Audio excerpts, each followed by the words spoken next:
Today's proclamation of the Word of God is in the Epistle of Paul, the Apostle, to the Romans, chapter 3.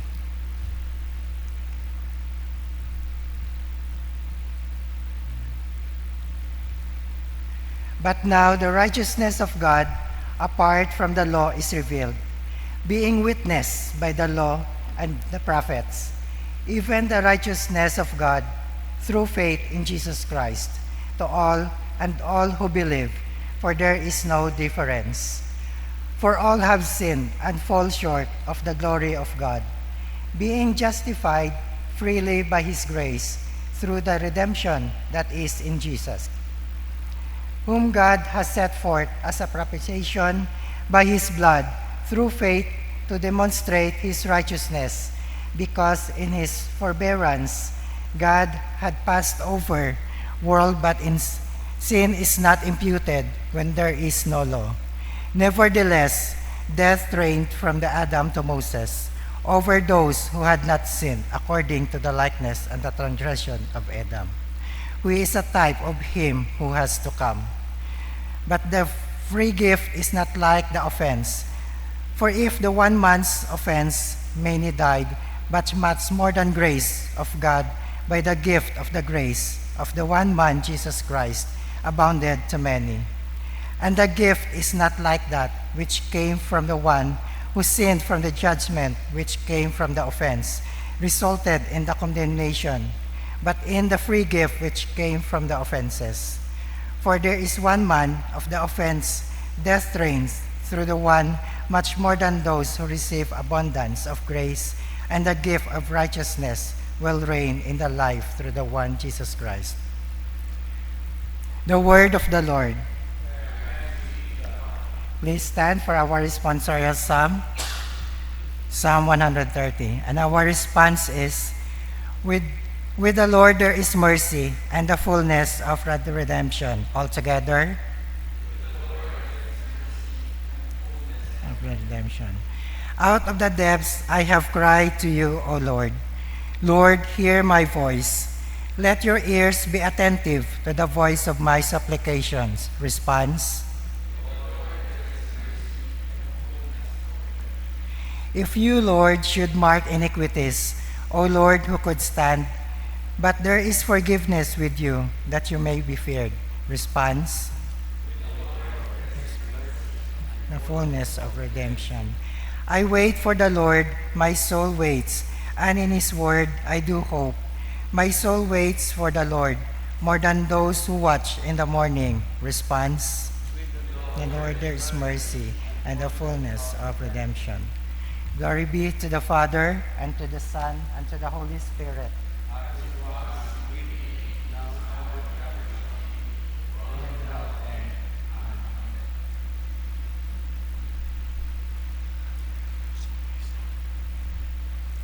The Lord be with you.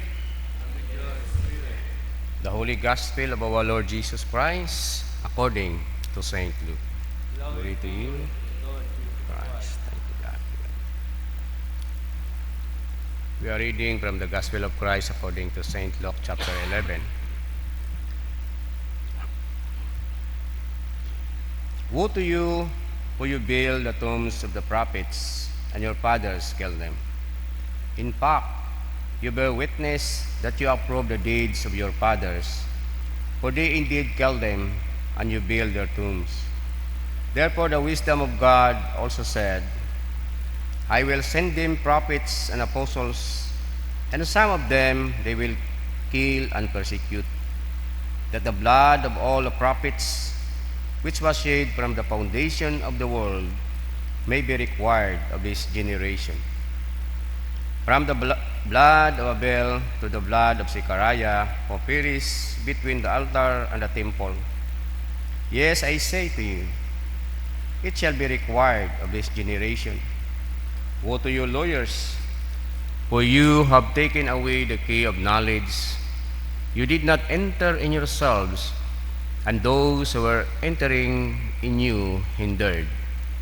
And as he said these things to them, the scribes and the Pharisees began to assail him vehemently and to cross-examine him about many things.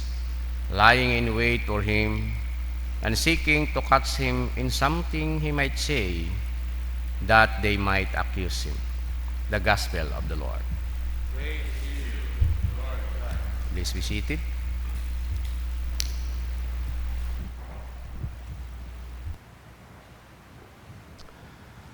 Good morning. Sa aton nga short reflection, sa nga adlaw nga kung siya ginabaya sa St. Luke chapter 11, verse 47 to 54, na kung siya ginaistoryahan kada do mga Parisiyo agro mga dalubhasa it kasuguan.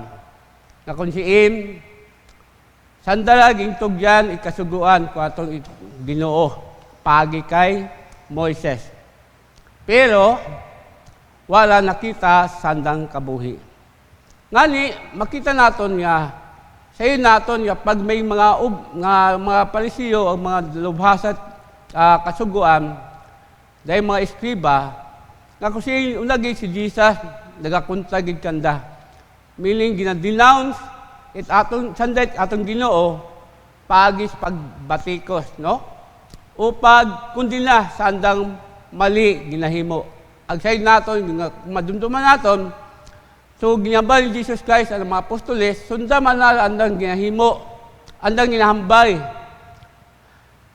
Pero ayaw pagsunda sa andang ginahimo. Haman, dahil wala nakita sa andang kabuhi. Mayad sanda magturo, pero wala apply sa andang kabuhi.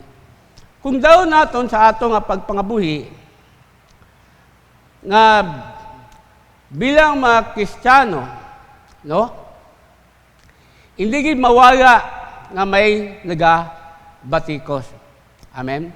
Even mabati naton sa mga media o sa mga gatabaw sa government, nga kung siin sandalahay de mga gatabaw sa gobyerno, sanda ubay kasuguan nga raya nga sundon.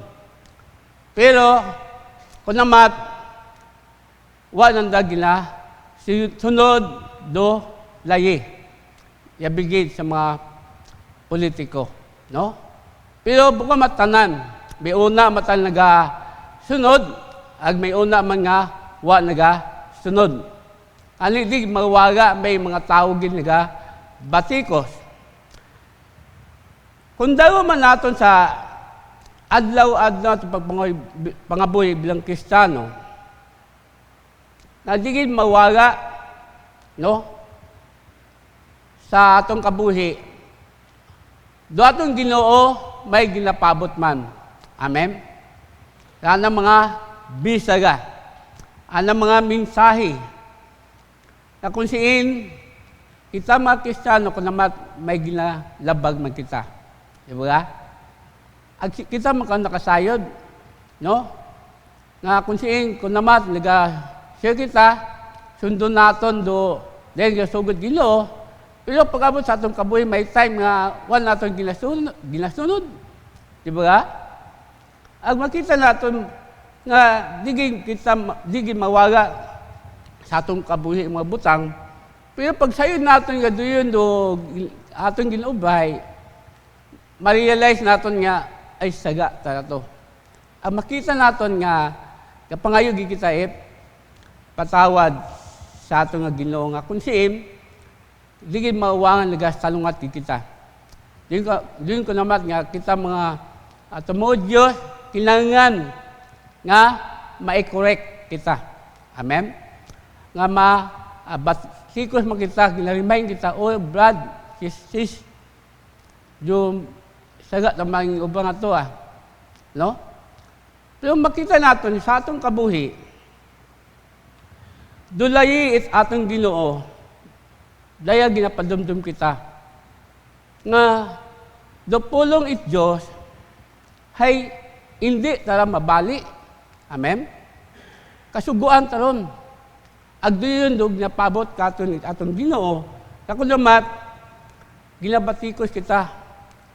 Akong ginabatikos kita, siyempre, willing man kita magbaton. Correction.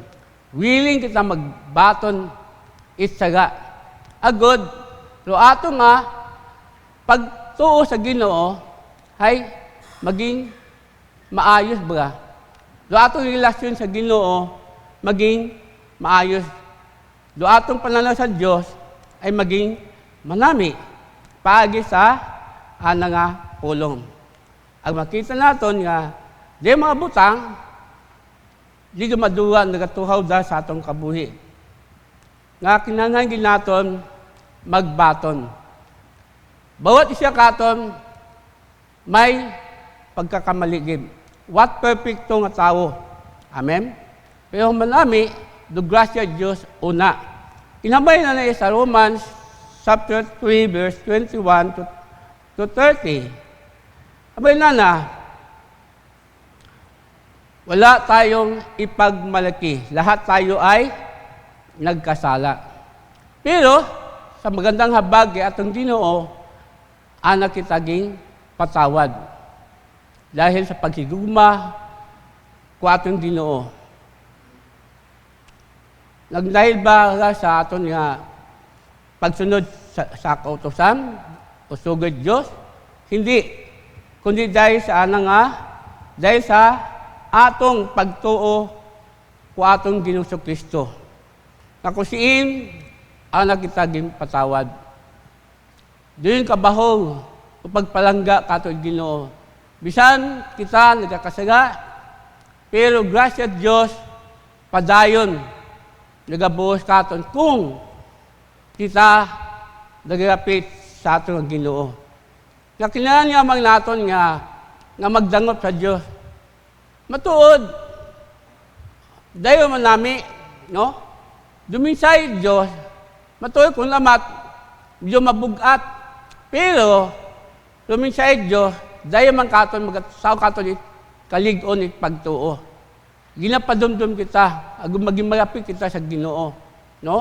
Nga, kung willing kita magbaton, dahil Ginoo, way mo naila nga magayo ka na. Gusto na itong mga tao na willing magbaton it correction, willing magbaton it pamisaga, ay ginapakita nga may kahadlok sa Diyos. Amen? May kahadlok sa Diyos. Kanilo, minsay Diyos, daya gapadumdum ka ito maigmangod. Nga, habang kita kabuhi sa ibabaw at kalibutan, padayon kita gapadumdum at atong Ginoo, paagi sa nga Bisaya. Agud kita, maging malimpyo sa nga pananawan. Amen? Dahil lukautosan, Diyos, ay hindi lang mabali. Ag hindi lang maduwa.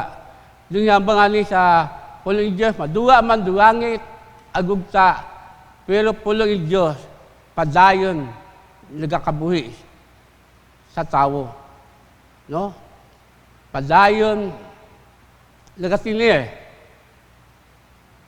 nagapangibabaw, so Bisaya Diyos sa ato niya kabuhi. Ag diyon, padayon na, diyon ginapakita nga, do pinagtibay, no? Ginapaligon pagid. Luminsay Diyos, ay daya magapadundong katon, na kung siim.